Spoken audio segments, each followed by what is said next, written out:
Salut tout le monde et bienvenue dans un nouvel épisode de Rocket League Pro Tips. Ça faisait longtemps que j'avais pas publié de tutoriel, ça m'avait beaucoup manqué. Pour ceux qui sont pas au courant, vous êtes ici sur ma chaîne secondaire, ma chaîne principale est dédiée au storytelling sur RL. Elle m'a pris beaucoup de temps ces derniers mois et c'est pour ça que j'avais moins publié ici. Mais vous inquiétez pas, j'ai des projets pour la suite et on va reprendre en beauté aujourd'hui avec un tuto beaucoup réclamé, le Reset Pop.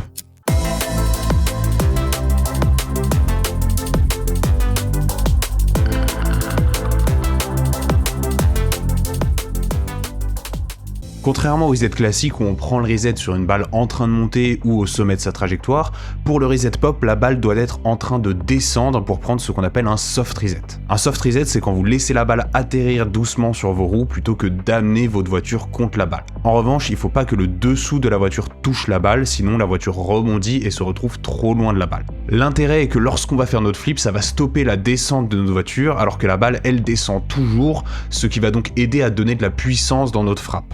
Avant de prendre notre reset, il faut essayer de matcher le plus possible la vitesse de la balle avec celle de notre voiture. Il y a un plugin Back-S Mode qui permet de montrer la vitesse de la voiture par rapport à celle de la balle, mais en vrai, juste visuellement, c'est suffisant pour se repérer. Si jamais on arrive trop vite, c'est toujours possible de freiner au moment du reset pour essayer de compenser ça. Si vous voulez en savoir plus là-dessus, je vous mets ma vidéo sur le flip reset en description, ça vous explique en détail pourquoi ça aide. Plus vous allez lentement, plus il faudra que votre voiture soit vers l'arrière de la balle. Et inversement, plus vous êtes proche de la vitesse maximale, plus votre voiture doit être quasiment sous la balle. La raison est que quand vous faites un flip, ça accélère votre voiture. Donc si votre voiture va lentement, le flip va beaucoup vous faire prendre de vitesse et vous faire passer de derrière à sous la balle. C'est ce qui va permettre d'avoir le pop.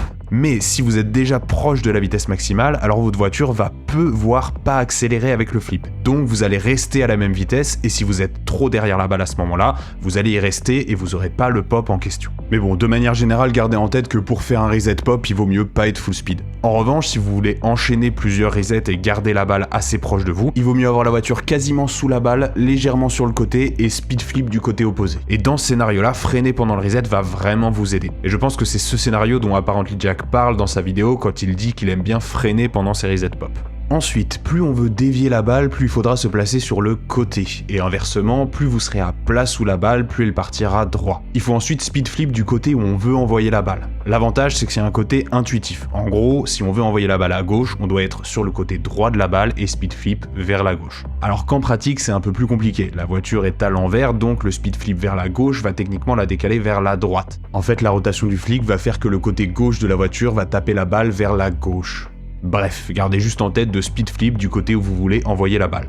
Pour l'exécution, c'est beaucoup une question de timing et malheureusement ça fait partie des choses pour lesquelles il faut que vous expérimentiez un peu pour y arriver. Parce que bon, si je vous dis qu'il faut flip 0,2 secondes après la prise de reset, je pense pas que ça va beaucoup vous aider. En plus, en fonction de l'input lag de votre setup, ça va pas être exactement le même timing d'une personne à l'autre. Mais gardez en tête que c'est vraiment pas longtemps après le contact avec la balle. Et que plus votre reset est soft, donc plus vous touchez la balle délicatement avec vos roues, plus il faudra attendre un peu avant de déclencher. Car vos roues resteront plus longtemps en contact si vous touchez doucement la balle. Maintenant, depuis l'image de l'indicateur de reset, ce que je vous conseille, c'est de flip dès que vous entendez le son du reset.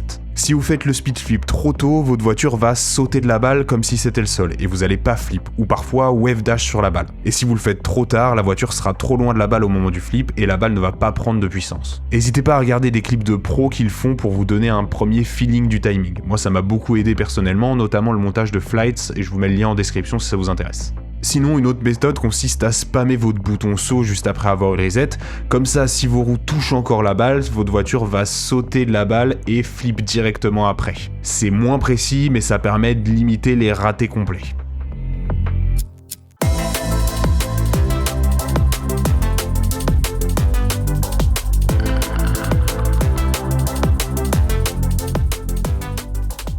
Premièrement, une remarque assez évidente, le reset pop est une mécanique avancée, ça va vous demander un très bon contrôle aérien, donc si vous maîtrisez pas bien le air dribble et que vous n'êtes pas à l'aise avec vos resets classiques, vous allez forcément galérer. Je sais que c'est tentant d'apprendre des nouvelles mécaniques comme celle-là, mais rendez-vous service, faites les choses dans l'ordre. Et gardez en tête que c'est une mécanique très sensible aux petites variations. Si on change légèrement la position de la voiture et le timing, le pop peut complètement changer, ce qui en fait une mécanique difficile à maîtriser. L'intérêt du reset pop, c'est principalement de dévier la trajectoire de la balle en lui redonnant de la hauteur. Donc c'est optimal quand le setup de la balle part un peu sur le côté et qu'elle se dirige pas directement dans les cages. Comme ça, le reset va la rabattre dedans. C'est notamment très utile pour permettre de contourner un défenseur qui a pré-jump et quand même marquer après. Si on veut savoir reset pop des deux côtés, il faut savoir speed flip des deux côtés, et ça aide de maîtriser les deux air roll, mais c'est pas indispensable. Par contre, si vous avez qu'un air roll de bind et que vous savez speed flip que d'un côté, vous pourrez reset pop que d'un côté. Donc vous serez ultra dépendant du côté de votre setup.